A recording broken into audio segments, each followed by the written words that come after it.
without being like getting too specific about what happened, the police officer asked them both to get out of the car, and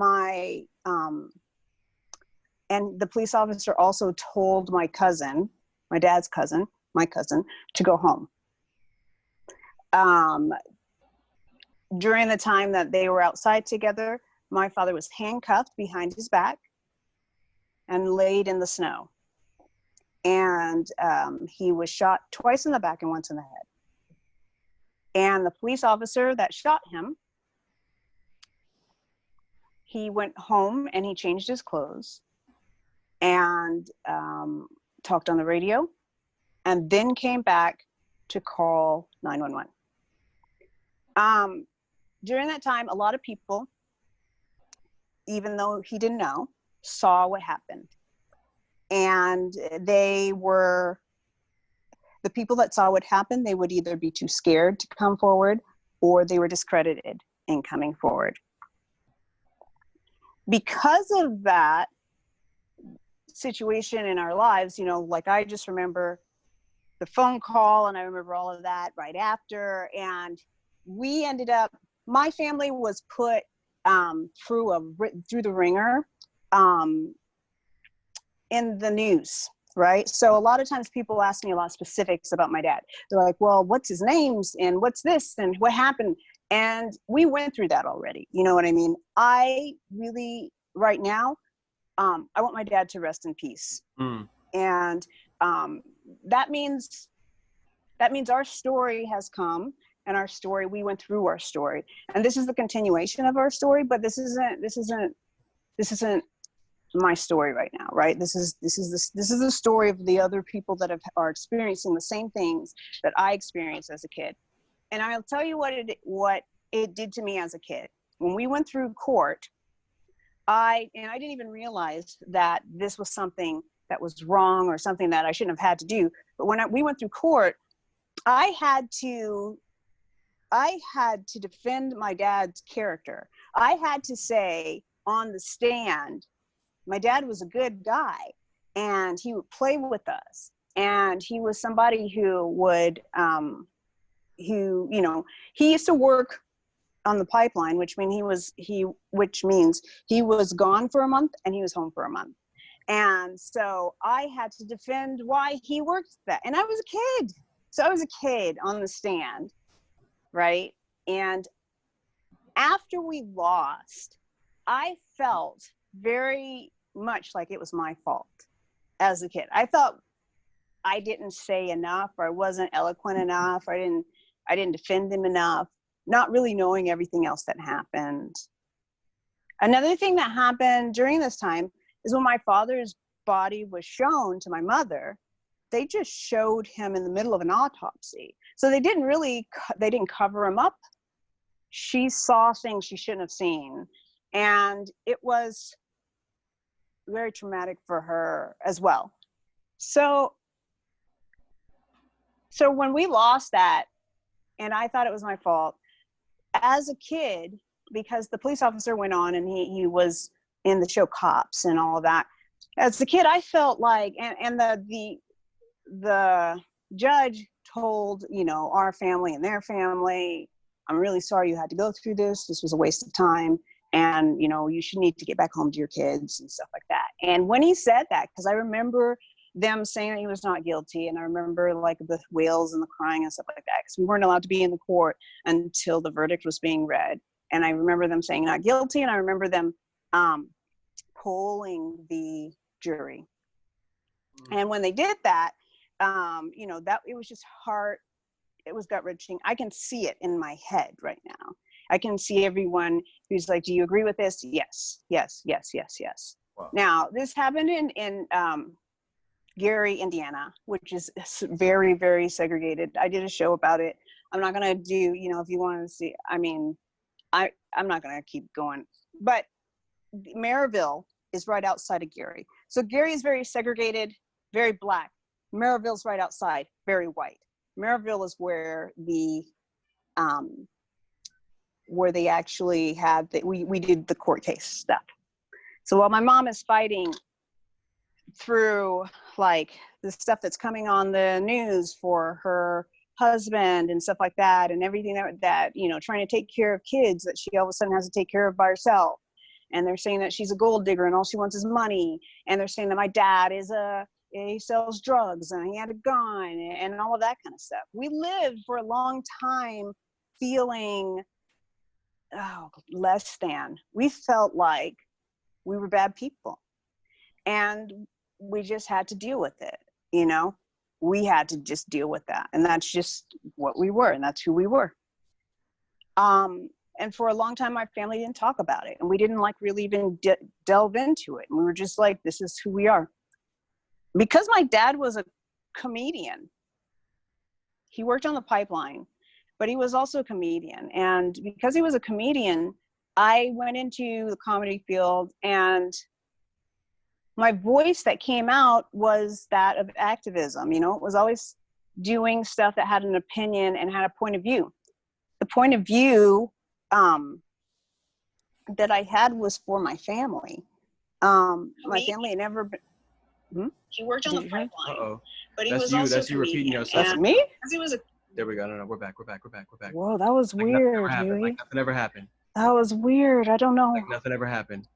Scary. Okay. What happened? Where am I? Well, you're talking about comedy and how comedy and how this experience related to your comedy, which is related to everything that's happening right now. Right. So like when I saw anyway, it's always been that. It's always been that. When I did the CBS Diversity, when I did anything that I've written is usually either super silly or has to do with some type of social justice. And I'm the kind of person that can't help it. I can't help but speak out. I can't help but be somebody. And that's who Hughie is too. That's who you are. And that's why we're such great friends, is because we can't be silent no matter what. We can't be silent whether or not we're in the middle of something else, whether or not we're too busy for this, whether or not you just want an Emmy, by the way. But we just can't stay silent. And it's not something that we even really want to do. Like, it's kind of like comedians who feel like they have to perform. And we have to do that too. We have to perform, and we can't stay silent. So what do? We become a creative activist, right? And during this time, here again, we're at I Can't Breathe. I thought it was the I Can't Breathe from 5 years ago, but we're doing it again. And every time we see this, it opens up a wound that is like, it's a gunshot covered in a Band-Aid, right? And the parallel that it has with the companies that we work with, you know, like a lot of times people, I mean, I'm sure people ask, nobody asks me really these questions, but why am I fighting this fight with our comedy theaters, our studios, and not fighting the fight of police officers that are shooting people and things like that? Two reasons. One, it's so painful to relive my dad's shooting. It's more painful than you can even imagine. It's debilitating. Two, though, it's the same thing, right? So we're talking about people who are in power. We're talking about people who silence other people. We're talking about people who make people feel. All of these topics that I've just talked about, we're saying exist within our theaters. We're saying that this exists within our community of people who get together and try and make other people happy. We just want to get laughs, you know what I mean? And not all of us. Like, some of us are film actors. Some of us are stage performers. Some of us aren't in comedy. But the comedy community are the ones that are leading this. We need to speak out, because the pain that's been endured from silenced voices, it carries into every other relationship that we have. So if we have institutionalized racism in a place that we think is only improv, and someone who's passionate about improv is within this environment and they have to deal with it, then how does that affect them as a person moving into other parts of their life, right? So, yes, Mirage, everything you say is so just dope. And every time I've heard you tell that story about your father many times right now, and I still learn something new every time. So I appreciate you sharing that. And you have honestly been very generous with that information, because I can only imagine how painful it is. And you're very generous to share it so so givingly with the members of every community you're a part of. You know, my sort of experience of being here is like through, you know, a lot through my friendship with you, Mirage, a lot through my friendship with a lot of people. I've learned, and I'm continuing to learn, and I'm continuing to grow in my activism, in my knowledge, in my like awareness of what's happening in the world and in our country. And I think one of the things that you talk about is like, okay, well, why are we doing this in the comedy community? You know, why have we chosen this specific focus? And I think everything that you said, and we are looking at where can we make change? Like, where are the actual ways that you and I can make change? We talk about this a lot, which is like, well, everyone can do different things. Some people can't go outside for any number of reasons. Some people, you know, don't have any money, but they can sign petitions. Some people, et cetera, et cetera. So when we talk about what are we going to do and how are we going to do it, it's like, okay, well, everyone only has a certain amount of hours in a day. So what are we going to do with those hours to make change? Like, are you and I going to be able to change the law of the land by ourselves? You know, the two of us with our community at hand? Maybe, but it might be quicker and easier, and we might be able to do more change if we focus on this community that we're a part of, that we have community, and that we rally people behind, and that we also know, like we have both been in this world, so people have been very generous to share with us and to, you know, be a part of it as well. Yeah. And I think that also, like, we have love for this community too. Like, we have a love for this community, and we also know the people in the community. We know what's needed because we've been there before. We know how hard it is. The successes that you and I have had been outside of these institutions. They're not within the institutions. They're in spite of the institutions. And so we know that. And we also know that it doesn't have to be that hard. Right. Like, a lot of this does not have to be that hard. Do you know what I mean? That's infuriating about a lot of what's happening right now. Right. With, you know, and I think in terms of speaking on Hollywood accountability and speaking about this sort of project that you and I are moving with, you know, it started with us with the Second City. And then, you know, people have looked especially to you as a leader in this community to help bring change to a lot of other places and theaters. And that is sort of our feeling, is like, it's not that hard to change certain things. And also, like, some people in the community have given you ideas for how to implement change. So that's an interesting thing. It's also, I think, a frustrating thing for both of us, is like, how hard is it to just do X, Y, and Z? Just do the right thing. You know what I'm saying? I think, though, that, like, I think too that one thing that we talk about is the fact that we can do a lot of work, right? You and I can do a lot of work. We can speak up because we don't give a fuck. We're just like, okay, we're not going to be on the stage of Second City anymore. Right. I think we're good. Right. You know, we're still going to be okay. Right. But there are people out there that are suffering, and there are people out there that need to have not only a change, but an apology for the stuff that they've had to go through, because there's no way to take away the trauma that's been happening during this time. You're telling me that this industry that we're in is so unforgiving, and that's just something that we have to take, that you're less than a person, and this is not right, right? So, like, I can't remember who I quoted, but anyway, the quote was, they don't need to know anything except if they know, white people, if they know that they would not trade places with us, then that's all they need to know. Right. Like, so if you're out there and you don't know what's going on, and I know, you know, you're like, oh, things have changed so much, and this is, but you know, y'all have all this, and then look at ABC, you have all these shows and stuff, but would you trade places with me right now? Because if the answer is no, then it's not okay. Then it's not okay. I'm setting up my phone so that I can watch us and see if people are commenting as well. Just FYI. Oh, okay. Look, I'm just here Oh, on okay. my phone. It's because I am. Okay. Okay. Um, Um, so yeah, but let's keep rolling now. okay. Yeah, I mean, I feel like, and now we're at a time, you and I are at a time, we're at a place where we do have the ability to use our voice. We have the ability to use our voice and say, you know, we are absorbing any type of retaliation or retribution, whatever it is that you want to give to us. Let's get it. Let's get it. What can you do? I went through cancer. You can't give me more cancer. How Which is your experience with retaliation and mhm, that type of thing right yeah. The retaliation is really interesting.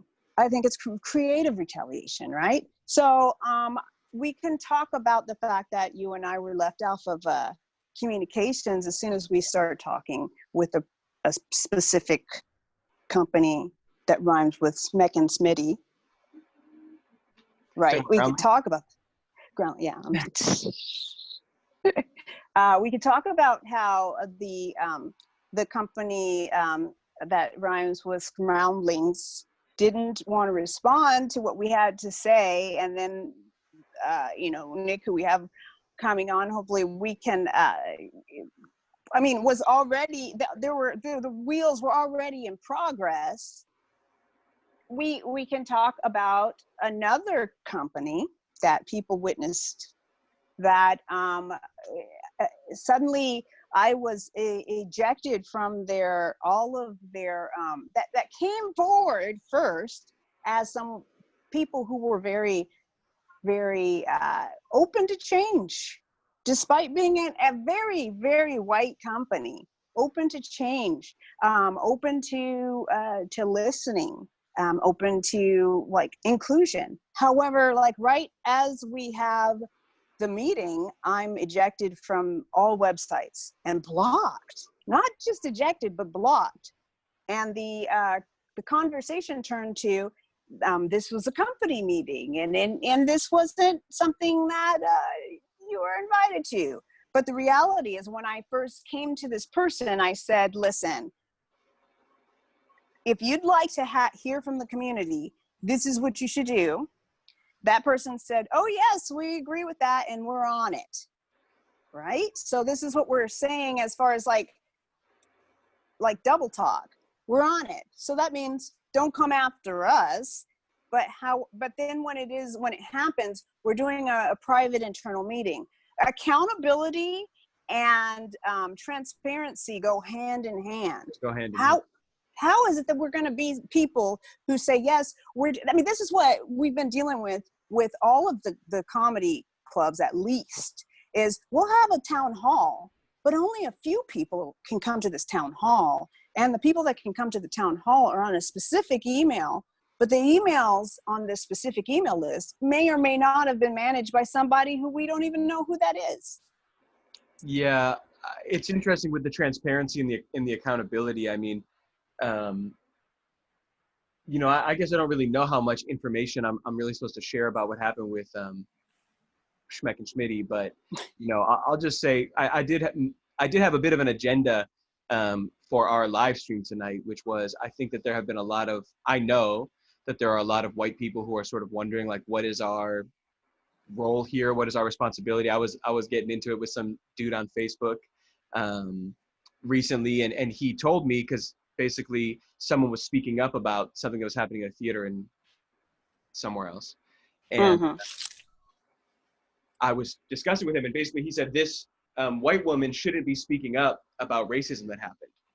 And Oh, right. he said, I was told by my friends who are people of color that my job is just to amplify their voices and not actually give my own opinions.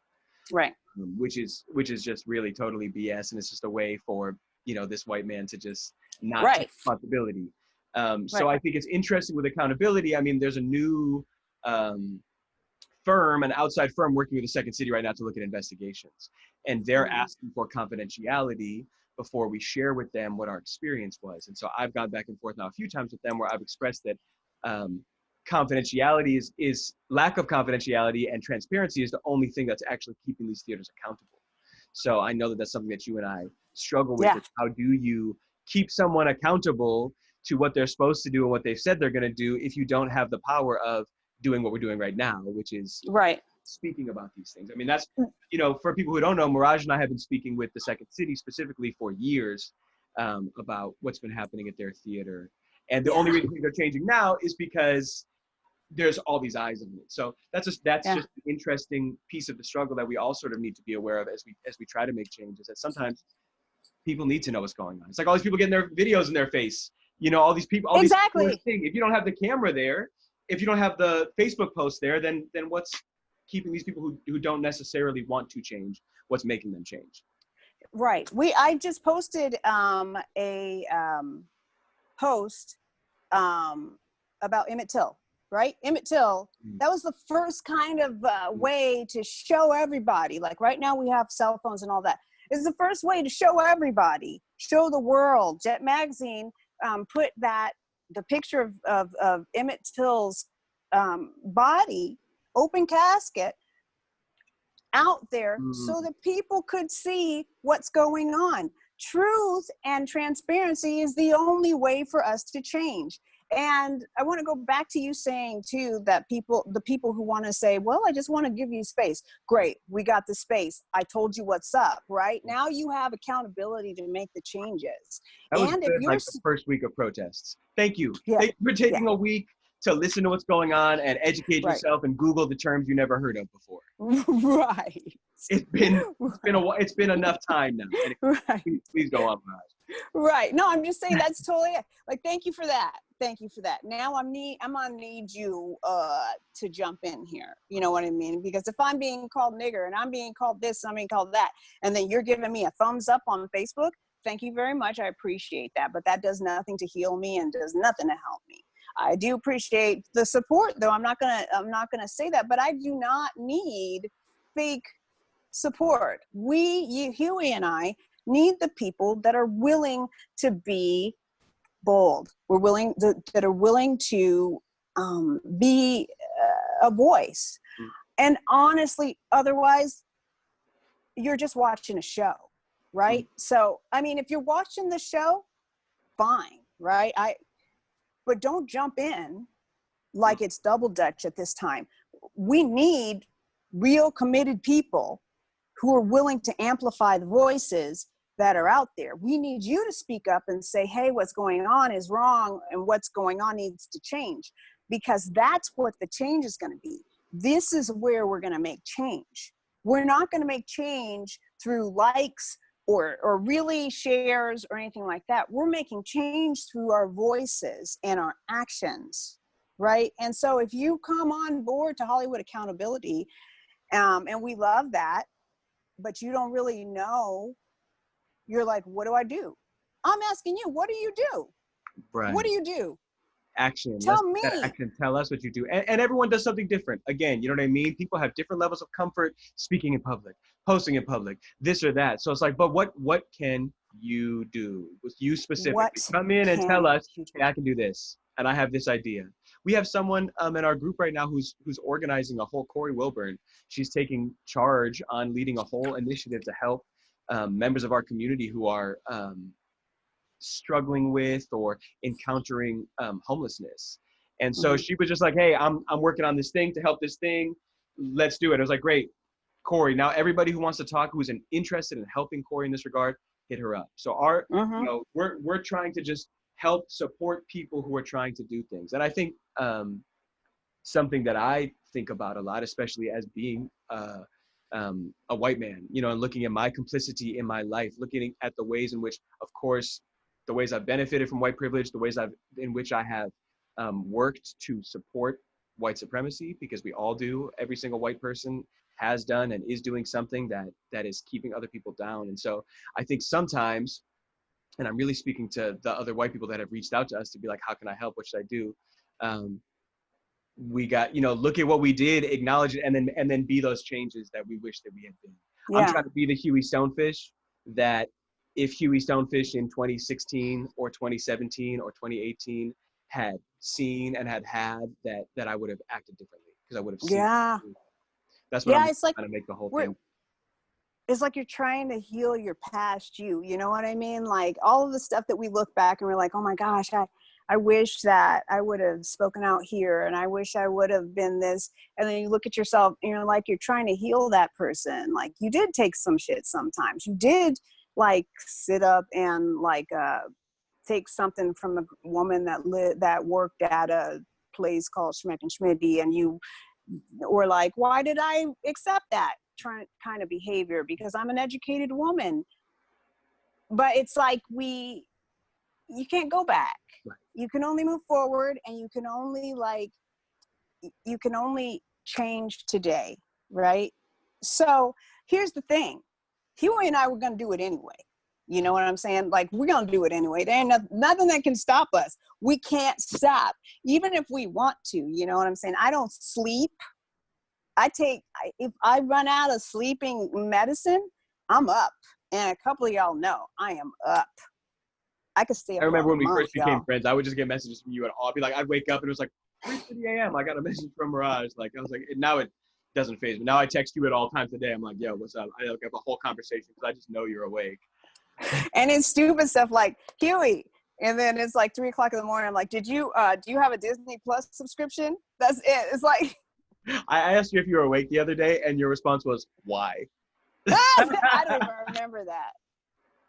I don't even remember, because it's like that. And that's a great thing about us, is that we both have the same kind of like mind. So sometimes, I mean, I'm making some mistakes. Sometimes I get too heated. Sometimes I get too in it, and we equal each other out, I think.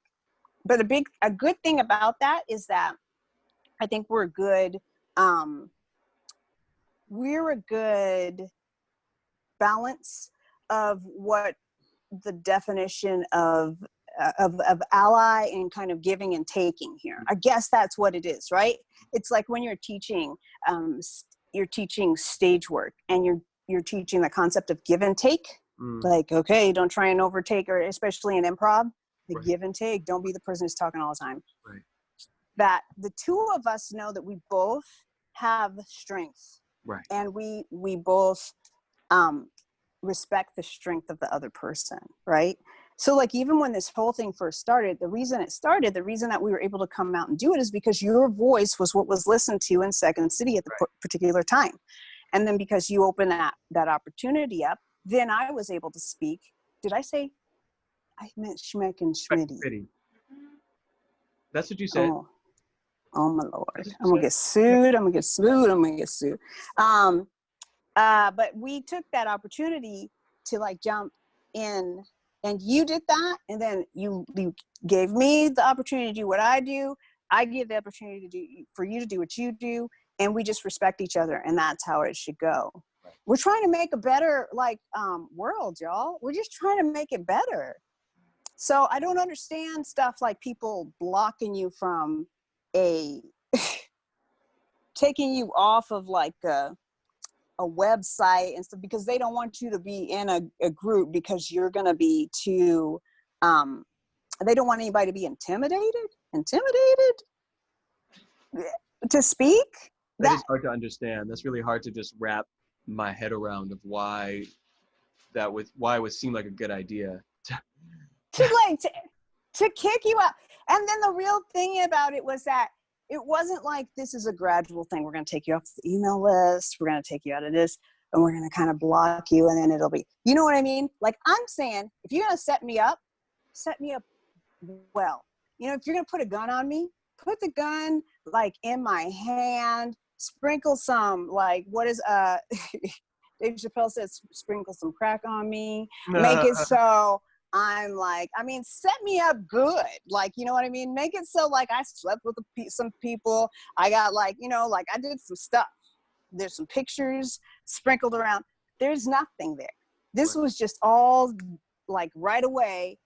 You're blocked, and all of that. So it has the smell of we're hiding some stuff. It's hard for me to, you know, I sent a very strongly worded email to all of the staff and admin of Second City like a few weeks ago, after I'd already done that again. And you said Schmeck and Schmitty. Schmeck and Schmitty. And, and that was an area where Mirage and I really played off each other well, because I was like, I think maybe I went too far here. Like maybe I did, maybe I didn't. It turns out, you know what? Good things came from that. But Yeah.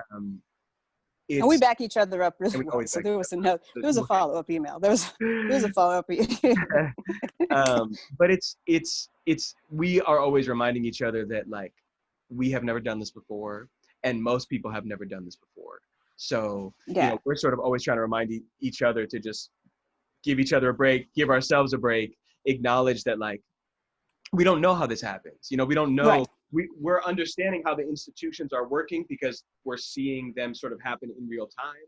But this is the sort of thing that in God willing, this type of thing will never happen again, because this will be the change. But assuming that it might, that we'll be able to know, because this is how it goes. First you do this, then they do this, then they hire this firm, and then they do this. And what happened, for transparency for everyone who's watching right here, is Schmeck and Schmitty hired a firm, and the person that one of the people that they hired to communicate with me and get my information, just said something inappropriate that indicated to me that she was not equipped to properly handle understanding and navigating like racial issues that happened at the school. And so I blasted her out, and I told everyone what she said and what happened. And then she was removed from the investigation. So that's part of the reason that we're talking about transparency. And that's part of the reason that we're trying to share with everyone right now, is to be like, yo, it's important that we do that stuff. It's important that we keep transparent. And it's important that when we are a part of conversations that are not okay, when we are complicit in those moments, especially again, me, like as a white person, she engaged in white solidarity. She tried to take a moment very subtly to be like, we're both white here, right? Yeah. I was like, that's not cool. You indicate that you are not equipped to handle this. So I had to blast it out. And if I didn't, she might still be handling the investigation of how to make that a better place. Right, right. So, and we're not used to this. Like, we're not used to it. We're not used. We don't know what's happening. I don't know how to do this.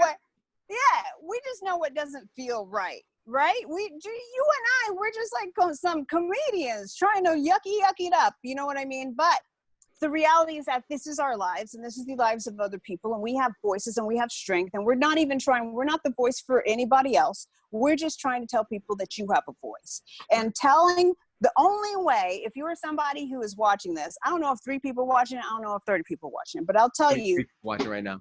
23 people. Okay, great. So 23 people. And that's 24, yes. So the thing is that if you're somebody who's like, what do I do? Or what is the goal here, right? The goal is always transparency, right? You have to continuously listen to your community. You ain't gonna like what they have to say all the time. You are not gonna like what comes up. And some of the stuff that comes up might not be relevant. But I'll tell you what is relevant. The feelings that are associated with it are relevant. The emotions that are associated are relevant. And you need to have someone skilled enough to be able to sort through the feelings and the emotions that come behind that are behind the words that you're listening to. And you need to listen, and you need to shut up, and you need to start to create these buildings that way. Because whether or not these establishments stay up, the people who make the establishments, the heart and soul of the community, they will still be here. And they will still have these feelings. So to IO, bye boy, we don't need you. I mean, seriously, we do not need you. But for real though, because these places that are set up, that are literally set up, and part of their structure is keeping people out of them, better off here. And we have enough education, we have enough experience within this community that's like, these art forms aren't gonna die. Right. The ability to teach these art forms isn't going away. But we don't need these institutions that prevent people. That's our whole thing right now, is saying this activity or this person or this whatever is a barrier to entry. It's a barrier to entry for X, Y, and Z people. That's part of the reason why we're supporting Corey's initiative with focusing on helping people who are experiencing homelessness or who might be. Or any type of scarcity. Yeah. Any type of scarcity, yes. Because that's a barrier to entry. Now this person doesn't get to experience improv and sketch because they couldn't pay rent, where this Right. person might be able to get help from their family or from someone. So Right. now they can experience improv and sketch and this person can't.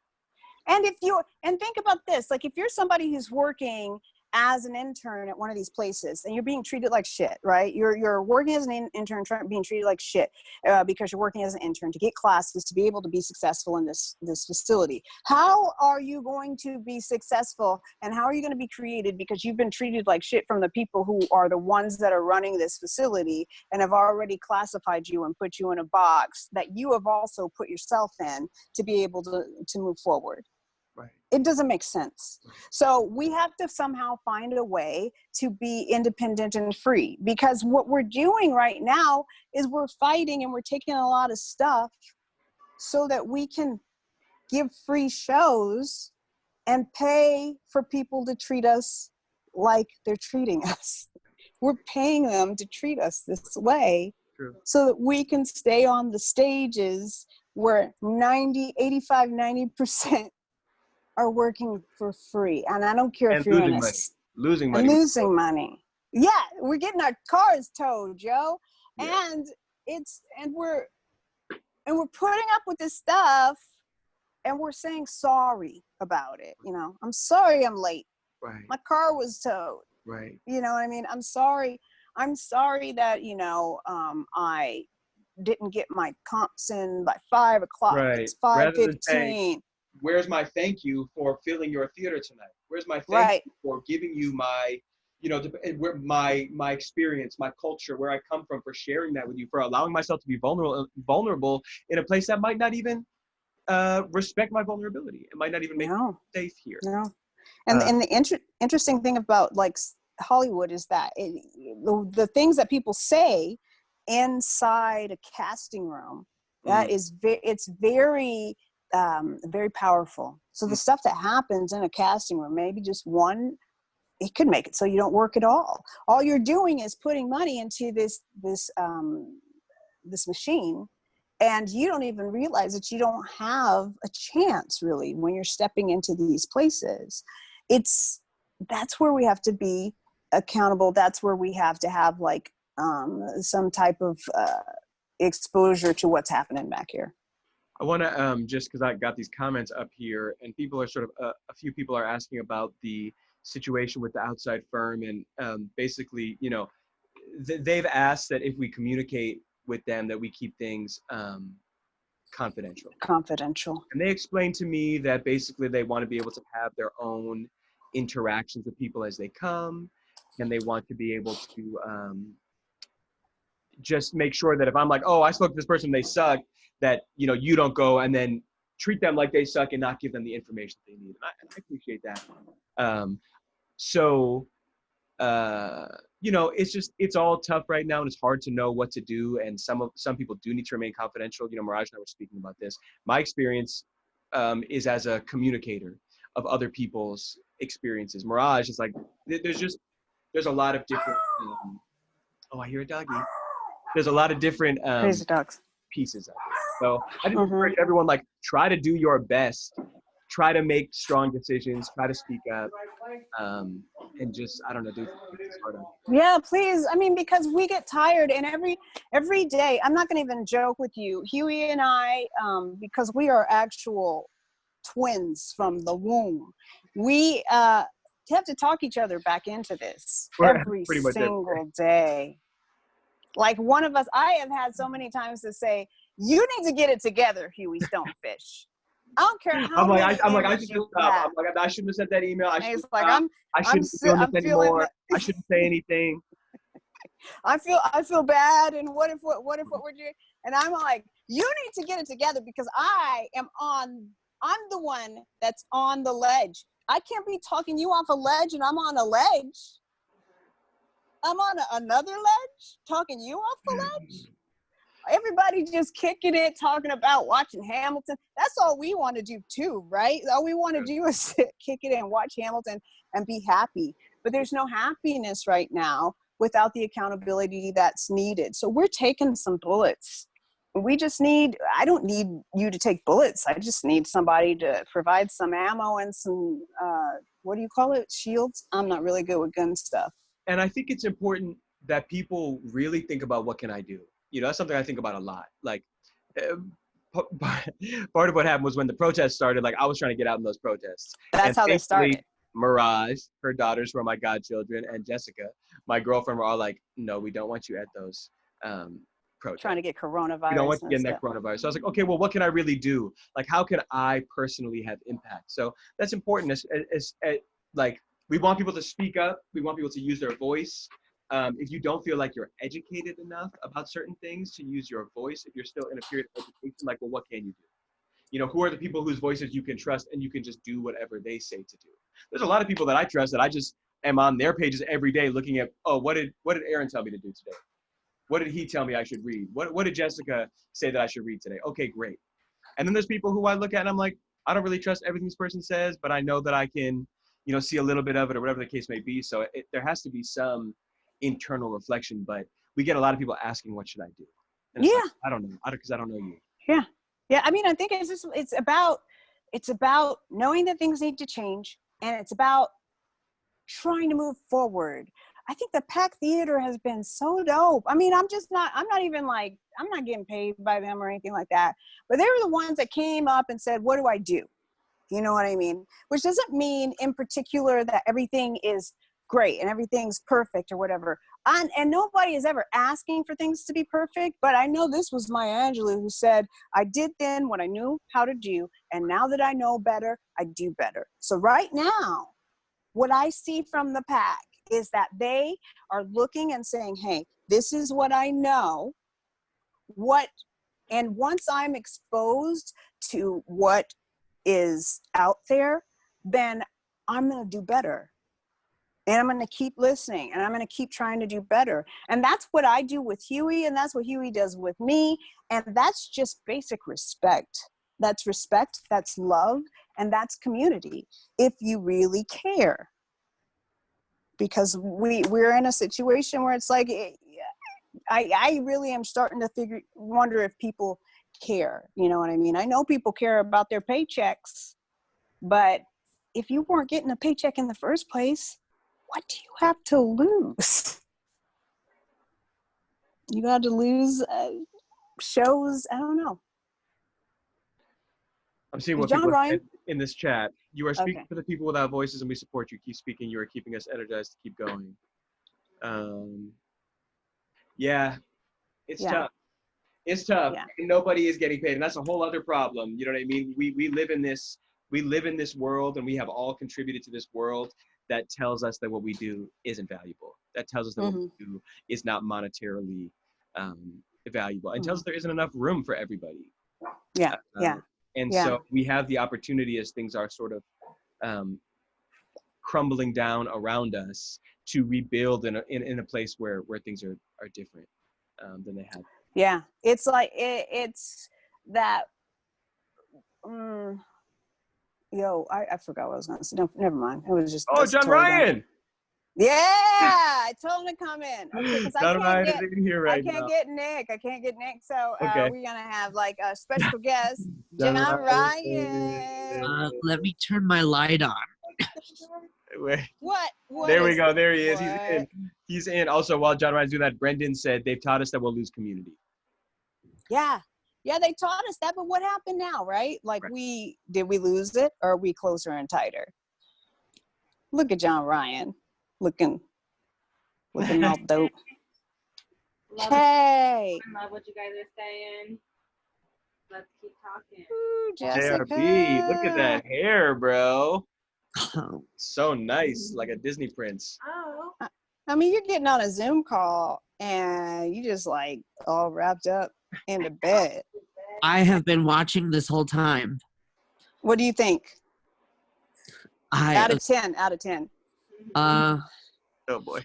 Beginning was shaky. Oh, beginning was tough. Really tough. Beginning was shaky. We Really couldn't get everybody on the call. Okay, that's fair.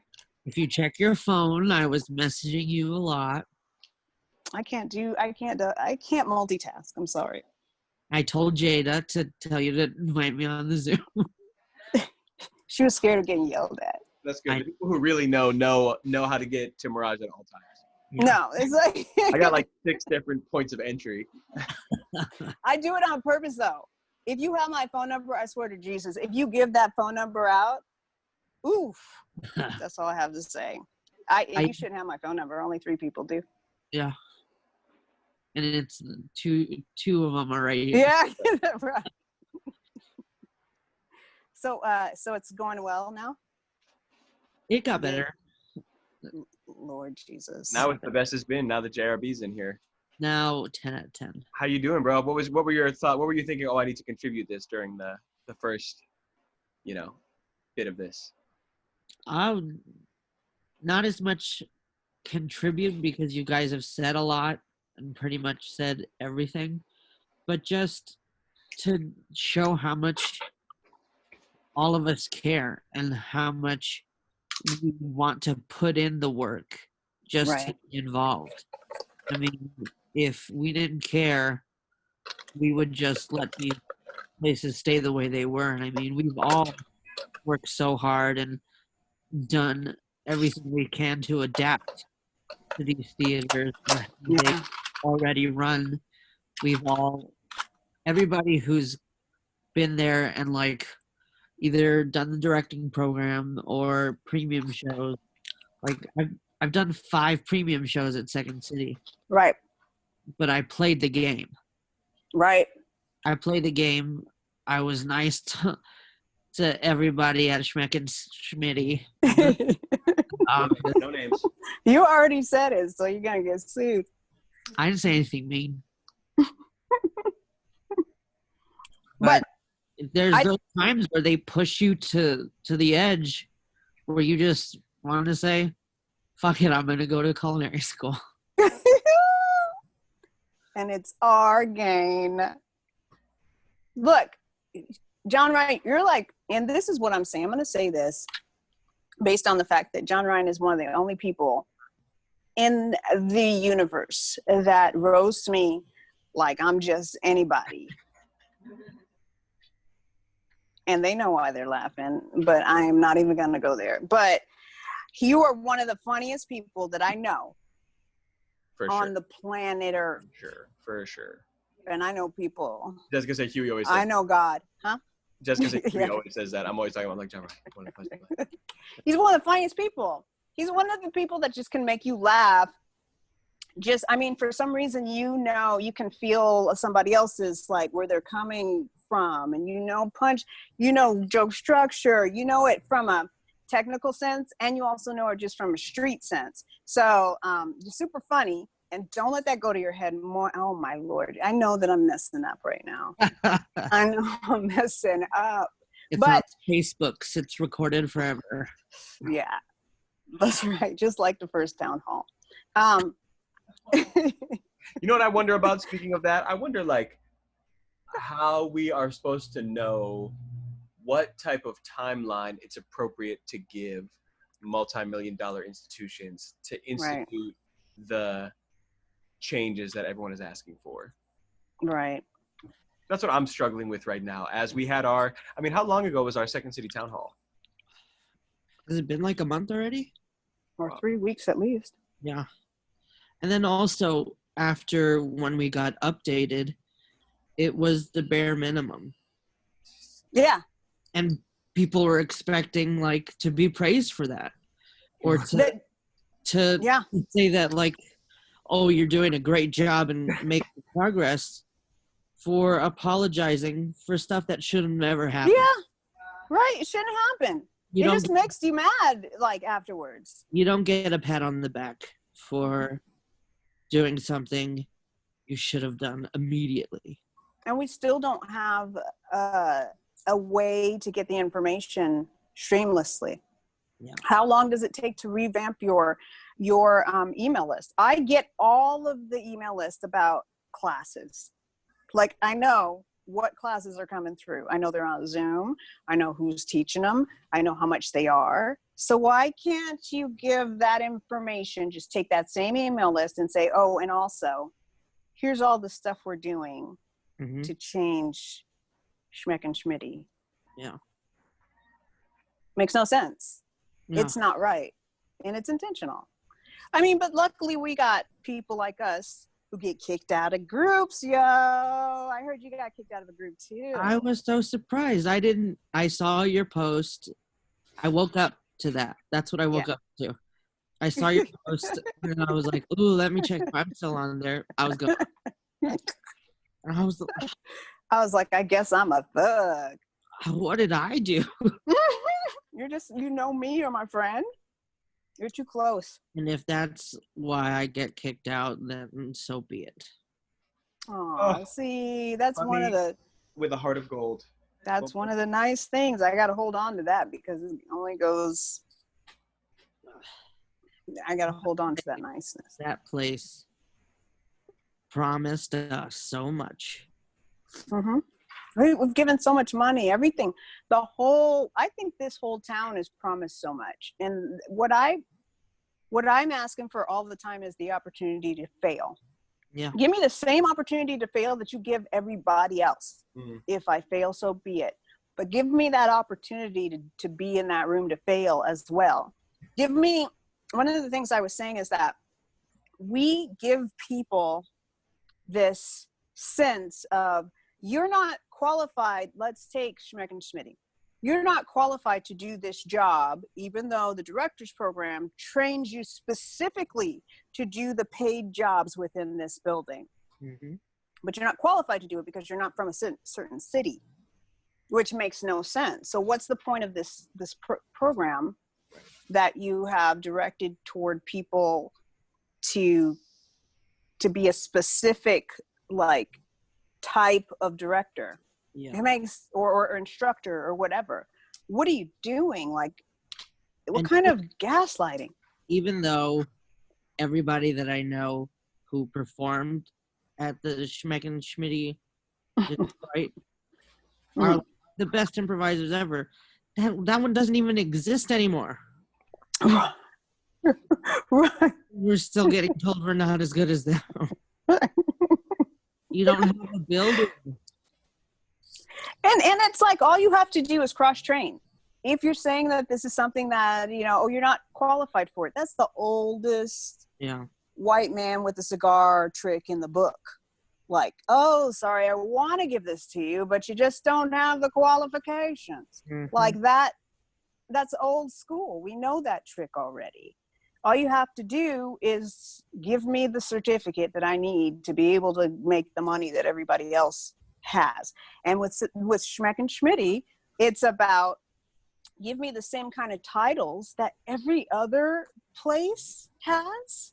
So you can leave me off of a website or the email list, because I'm not titled the same as someone who does the same or less in another city as me. I think it's tough too, because, they did make some changes, but then in terms of knowing exactly what's happening and what their transparency is, I know there's been some new hiring, but it's like, we don't know. We don't really know what's going on there. We haven't really been informed of what's happening. We don't know about teachers or administration being let go. There been really there was that one email that said, like, okay, we acknowledge that we're racist and we're going to change, but then it's like there's no additional follow-up. So I think it really makes it hard to have trust. Yeah, there's no trust. Sometimes I even think about, like, physical safety, because I know that we're working with people's livelihoods and we're working with people's reputation. And sometimes I'm a single mom. So I'm like, is this whole thing worth it when it comes to physical safety? When we first started our first town hall, we had somebody putting nigger in there as soon as we started the thing, at the very beginning. Now, right now, I have a lot of, like, allies that are within my social media group, but I know that there are haters out there. I know there are people who hate everything I do, and I know there are people that really want to stop me from talking. I just ain't stopping, y'all. But still, it's kind of scary. It's not just that we're just out here posting and yelling and screaming like it's fun. It's not fun. part of what we're doing and why we're having this meeting and why we have the new LA comedy scene and why we have our Hollywood accountability is because, you know, it's so funny. Like before I stopped seeing a lot about my protests on my timeline, I still see a lot about the protests. But for like a week or two before that, I saw people saying, when the protests stop being on your timeline, the protests are like people were speaking that into existence that we were stopping. Yeah. And so we had all these town halls, we had all this, you know, focus. And then I think that there's a hope that we'll lose steam. We'll forget about it. We'll get tired and maybe things will go back to normal, going back to schools. And we'll be like, shoot, I can't go back to the comedy school I spent so much time at. Shoot, I don't want to lose that. So it's really important, especially for everyone watching. Like we can't, Mirage and I have been speaking up about these things for years and years and years.